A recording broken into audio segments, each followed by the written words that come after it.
देहरादून में आज धामी कैबिनेट की अहम मीटिंग होगी। सुबह 11 बजे सचिवालय में कैबिनेट की मीटिंग होगी, जिसमें मलिन बस्तियों को लेकर प्रस्ताव लाया जा सकता है और सरकार तीसरी बार मलिन बस्तियों को लेकर प्रस्ताव ला सकती है और ये अध्यादेश 3 साल के लिए हो सकता है। इसके साथ ही आज कैबिनेट में यूसीसी नियमावली को लेकर प्रेजेंटेशन भी दिया जा सकता है। वहीं सरकारी कर्मचारियों के लिए दीपावली बोनस का भी प्रस्ताव आ सकता है। सुनील और प्रभात इस पर ज्यादा जानकारी के लिए हमारे साथ देहरादून से जुड़ गए हैं। सुनील, 3 साल के लिए अध्यादेश लाया जा सकता है। आज धामी कैबिनेट की अहम मीटिंग भी होनी है। मीटिंग में कौन कौन से अहम प्रस्ताव लाए जा सकते हैं?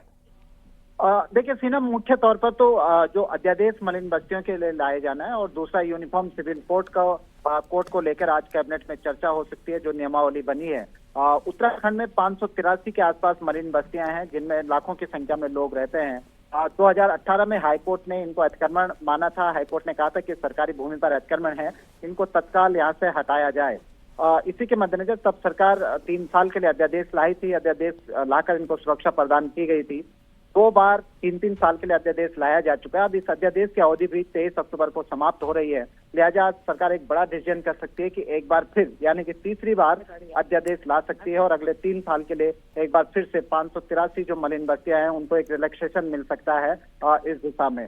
दूसरा जो महत्वपूर्ण है, यूनिफॉर्म सिविल कोड को लेकर यूनिफॉर्म सिविल कोड की नियमावली तैयार हो चुकी है और ये उम्मीद की जा रही है कि राज्य स्थापना दिवस पर मुख्यमंत्री यूनिफॉर्म सिविल कोड लागू करने की घोषणा कर सकते हैं। तो आज यूनिफॉर्म सिविल कोड की जो नियमावली है उसको कैबिनेट के सामने रखा जाएगा। कैबिनेट के सामने ब्रीफिंग की जाएगी, उसका प्रेजेंटेशन दिया जाएगा और फिर आगे की रणनीति इस पर तय की जाएगी। तो ये आज 2 महत्वपूर्ण मुद्दे आज रहने वाले हैं जो कैबिनेट में आ सकते हैं। जी ठीक है, बहुत शुक्रिया तमाम जानकारी के लिए आपका।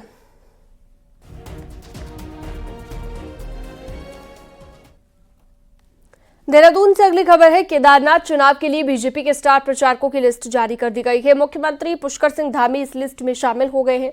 साथ ही प्रदेश अध्यक्ष महेंद्र भट्ट के साथ राज्य के सभी 7 मंत्री भी स्टार प्रचारकों की लिस्ट में शामिल हैं। इसके अलावा बीजेपी ने केंद्रीय मंत्री अजय टम्टा, सांसद अनिल बलूनी, अजय भट्ट के साथ सभी सांसदों के नाम भी स्टार प्रचारकों की लिस्ट में शामिल किए हैं।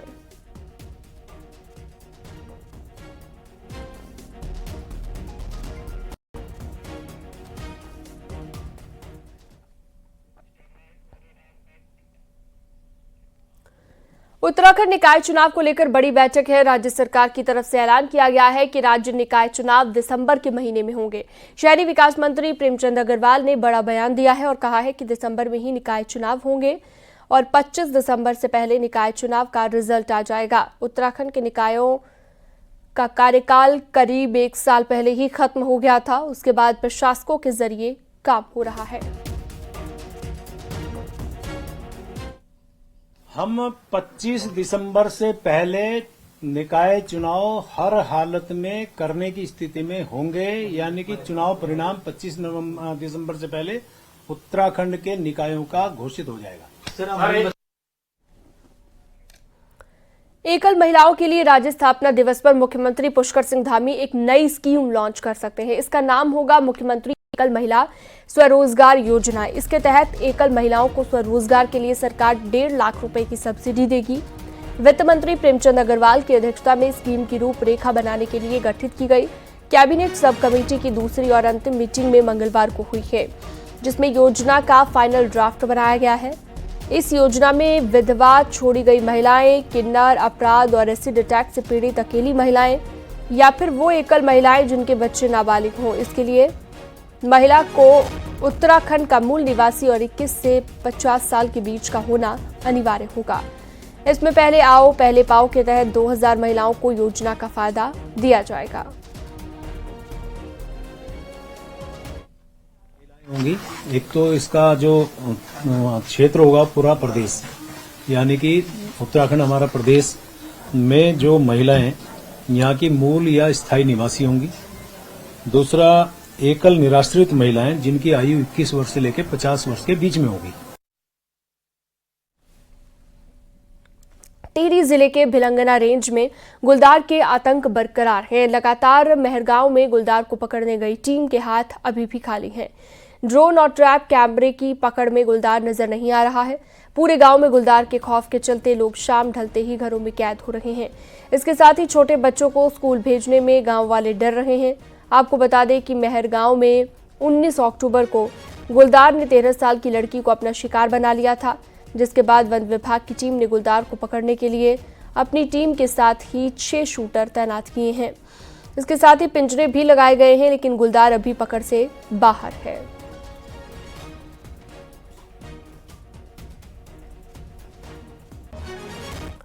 कोटद्वार में अतिक्रमण के खिलाफ प्रशासन ने ध्वस्तीकरण की कार्रवाई की है। लालबत्ती चौक पर अवैध कब्जा कर बनाई गई सब्जी की दुकानों पर प्रशासन की ओर से जेसीबी चलाई गई है।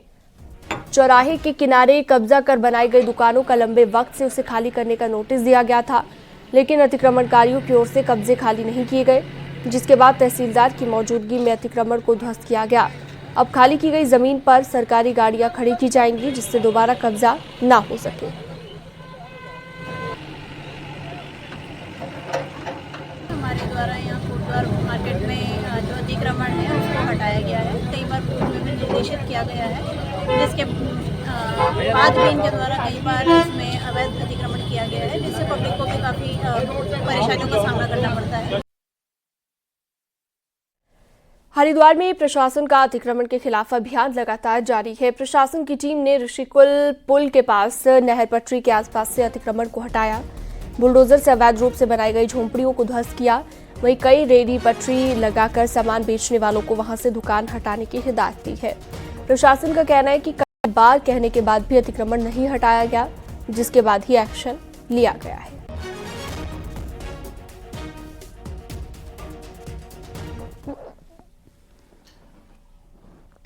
हरिद्वार रुड़की विकास प्राधिकरण की टीम ने शेरपुर में अवैध रूप से की जा रही प्लॉटिंग पर बुलडोजर की कार्रवाई की है। इस दौरान भूमाफियाओं में हड़कंप मच गया। एचआरडीए ने कहा कि बिना अनुमति के यदि कहीं पर भी प्लॉटिंग की जाएगी तो उसके खिलाफ सख्त कार्रवाई की जाएगी।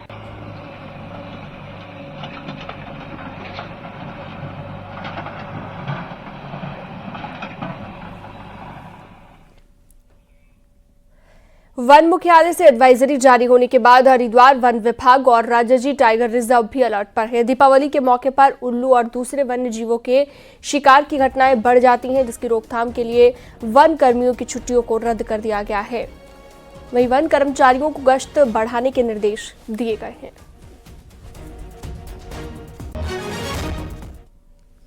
देखिए, इसमें हमारे वन मुख्यालय से भी एक जो है एडवाइजरी जारी की गई है। सभी वन कर्मियों को ये निर्देश दिए गए हैं कि कोई भी आदमी जो है वो छुट्टी पे नहीं जाएगा, सभी लोग अपने कार्य क्षेत्र में तैनात रहेंगे। द्वारा जो है 2 एसओजी की टीम हमारी है, उनको निर्देश दिया गया है कि वो निरंतर फील्ड में रहेंगी और साथ ही साथ सभी वन कर्मियों को ये निर्देश है कि वो विशेष रूप से चेकिंग और गश्त का अभियान जो है वो उस पर चलाएंगे। उत्तराखंड में चारधाम यात्रा अपने चरम पर है। केदारनाथ यात्रा को लेकर यात्रियों में काफी उत्साह है। अभी तक बाबा केदार के धाम रिकॉर्ड 14.5 लाख से ज्यादा भक्त पहुंच चुके हैं। भोलेनाथ के दर्शन के लिए हर रोज 12 से 13 श्रद्धालु केदार धाम पहुंच रहे हैं। बद्रीनाथ धाम में भी भक्तों की भारी भीड़ है। वहीं पवित्र तप्त कुंड में तीर्थ यात्री स्नान कर रहे हैं। चारधाम यात्रा अपने अंतिम चरण में और अगले महीने चार धामों के कपाट बंद रहेंगे।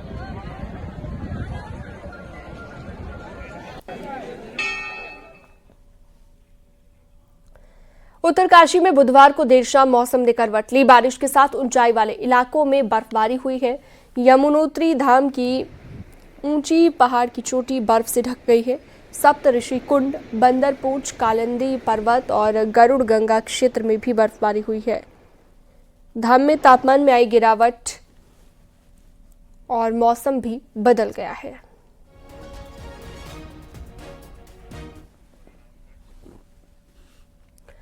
भारतीय किसान यूनियन के तोमर गुट ने अपनी मांगों को लेकर रुड़की में एक महापंचायत का आयोजन किया, जिसमें सैकड़ों की संख्या में यूपी के कई किसान पहुंचे। किसानों ने कहा कि 6 अगस्त को दिए गए धरने में जिन किसानों पर केस दर्ज किया गया था उनको खत्म किया जाए। साथ ही मांग नहीं मानने पर उग्र आंदोलन की चेतावनी दी गई है।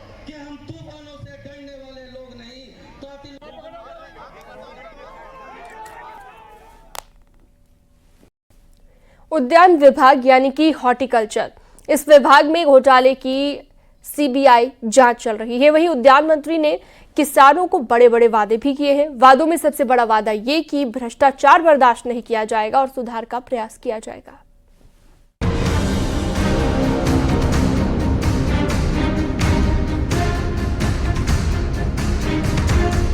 उद्यान से जुड़े किसान मंगलवार को देहरादून के एक होटल में जुटे तो किसानों ने एक के बाद एक सवालों की बौछार कर दी और ज्यादातर किसानों की शिकायत सही थी।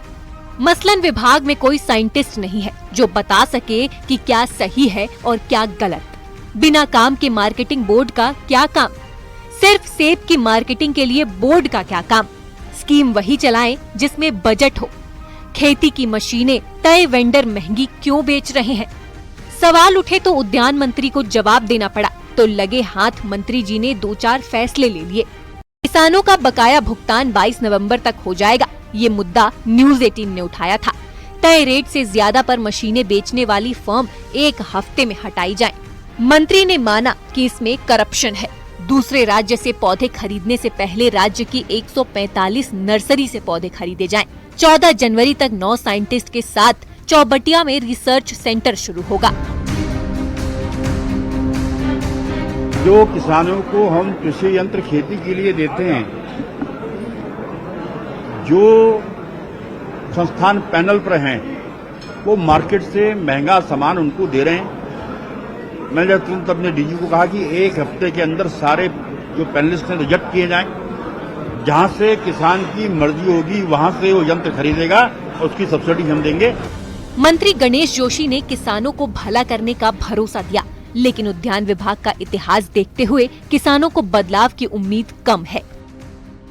ऑनलाइन वही मशीनें जो हैं सस्ती मिल रही हैं, तो हम जो मार्केट में सस्ता मिल रहा है और विभाग में वो ओवर प्राइस्ड है, ऐसा क्यों? और उस पे हम मतलब 1 लाख पे हम अगर 80% सब्सिडी हमें मिल रही है और अगर हम 70,000 पे 80% सब्सिडी लीजिए, गवर्नमेंट का भी फायदा, किसान का भी फायदा, तो बिचौलियों को बीच में क्यों रखा? और हमारे किसान तो अभी पीएच नहीं समझ पा रहे, तो पीजीआर कहाँ समझेंगे? कम से कम वो चीजें जहाँ आम किसान को फायदा मिल जाए, उसके ऊपर सरकार का बिल्कुल भी कोई ध्यान नहीं है। और हम बार बार इनका ध्यान इस ओर लेके जाते हैं, लेकिन आज भी उन्होंने कुछ उस पर कहा नहीं। बिल्कुल ढुलमुल जवाब था कि क्या योजनाएं, कुछ नहीं, सिवाय सेब के इन्होंने दूसरे किसी फल को नहीं पकड़ा। उद्यान विभाग में मौजूदा महानिदेशक और निदेशक को छोड़ दें तो बाकी अफसर शुरुआत से इस विभाग में हैं और यहीं से रिटायर होंगे।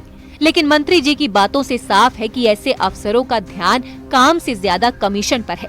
तो सोचिए किसानों के बारे में कौन सोचेगा। दीपांकर भट्ट, न्यूज़ 18, देहरादून।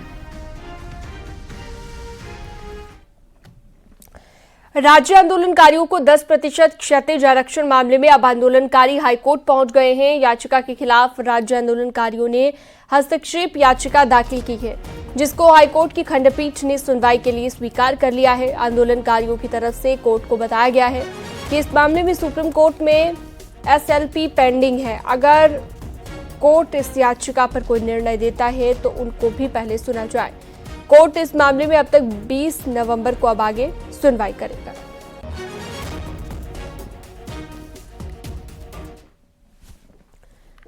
उत्तराखंड में टेक होम राशन का काम उसी फर्म को करना होगा जिसको सरकार ने टेंडर दिया है। ये संस्था राशन बंटवारे के काम किसी दूसरे को नहीं दे सकती है।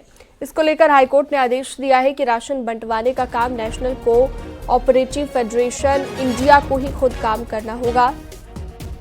NCCF को टेक होम का काम देने को देहरादून की 4 महिला स्वयं सहायता समूह ने चुनौती दी थी। याचिका में कहा गया था कि जिस संस्था को काम मिला है वो सब कॉन्ट्रैक्टर को अपना काम दे सकता है। याचिका को तो खारिज कर दिया है, पर ये आदेश किया है कि जो NCCF काम करेगा उत्तराखंड के अंदर 13 जिलों में, वो कॉन्ट्रैक्टर या सब कॉन्ट्रैक्टर के थ्रू नहीं करेगा, जो सुप्रीम कोर्ट की गाइडलाइंस है उसके अनुसार करेगा। उत्तरकाशी के भटवाड़ी विकासखंड के सियाबा गांव के लोग सड़क की मांग को लेकर बेहद परेशान हैं। इस गांव में 500 से ज्यादा लोग रहते हैं, लेकिन सड़क नहीं होने की वजह से यहां के लोग 8 किलोमीटर जंगल के रास्ते से हर दिन सुबह शाम गुजरना पड़ता है। यहां पर सड़क 6 किलोमीटर पहले कट चुकी है, केवल 1.5 किलोमीटर सड़क कटनी बाकी है। लेकिन मामला इको सेंसिटिव जोन में होने के चलते पर्यावरणविदों की शिकायत के चलते अटका पड़ा है, जिसके चलते 6 किलोमीटर रोड को बारिश में भी काफी नुकसान पहुंचा। शासन प्रशासन से सबसे ये अनुरोध करूंगी कि इस गांव के लिए कुछ न कुछ सोचे और रोड का निर्माण हो जल्दी से जल्दी हो जाए। देखो इस गांव के रोड पे हम इतने गदेरों से इतनी मतलब धारों से हम गुजर रहे हैं कि इस गांव के लिए कुछ न कुछ रोड का जरूर होना है। मैं भी सारे जितने मेरे साथ जितने भी हमारे विकास खंड के जितने भी प्रतिनिधि आ रखे थे उन सारे मिल करके हमने ये कल ये कहा कि हम सारी श्यावर की रोड के लिए आगे लड़ेंगे और तब तक लड़ेंगे जब तक हमारे श्यावर रोड पहुंचे। हल्द्वानी आने वाले दिनों में बिल्कुल नए रूप में दिखाई देने लगेगा, जहां पर जिला प्रशासन के स्तर पर इसकी जमीनी तैयारी चल रही है। एक रिपोर्ट आपको दिखाते हैं।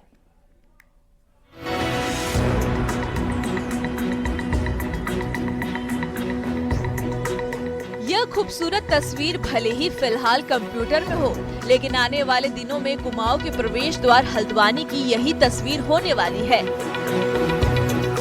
खूबसूरत चौराहे, खूबसूरत बिल्डिंग, बाजार के साथ ही उत्तराखंड की संस्कृति की झलक, सब कुछ आपको इस शहर में दिखाई देगी। चौड़ीकरण के साथ साथ विभिन्न चौराहों को ब्यूटिफिकेशन का कार्य कर रहेगा। इसमें कुछ चीज़ें हमारी तय हो चुकी हैं, जैसा कि नरीमन चौराहा है, वहाँ पर किस तरह से हम खूबसूरत बनाएंगे ताकि जो बाहर से हमारे मेहमान आए इस ज़िले में तो उनको एक गुड फीलिंग हो। अभी हमारा जो बाउंड्री वॉल बनाई हुई हैं उसमें भी हम लोग यहाँ के कुमाऊं संस्कृति, हमारे उत्तराखंड की संस्कृति की झलक दिखाना चाहते हैं। दरअसल हल्द्वानी की तस्वीर और तकदीर प्रधानमंत्री नरेंद्र मोदी के द्वारा दिए गए 2600 करोड़ रुपए के बजट से बदलने जा रही है। इसी बजट से शहर को एक नई दिशा देने की तैयारी है, जिसके लिए सीवेज ड्रेनेज के साथ ही शहर के 13 बड़े चौराहों को इतना चौड़ा करने की है ताकि जाम का झाम खत्म हो जाए। हल्द्वानी से न्यूज़ 18 के लिए शैलेंद्र नेगी की रिपोर्ट।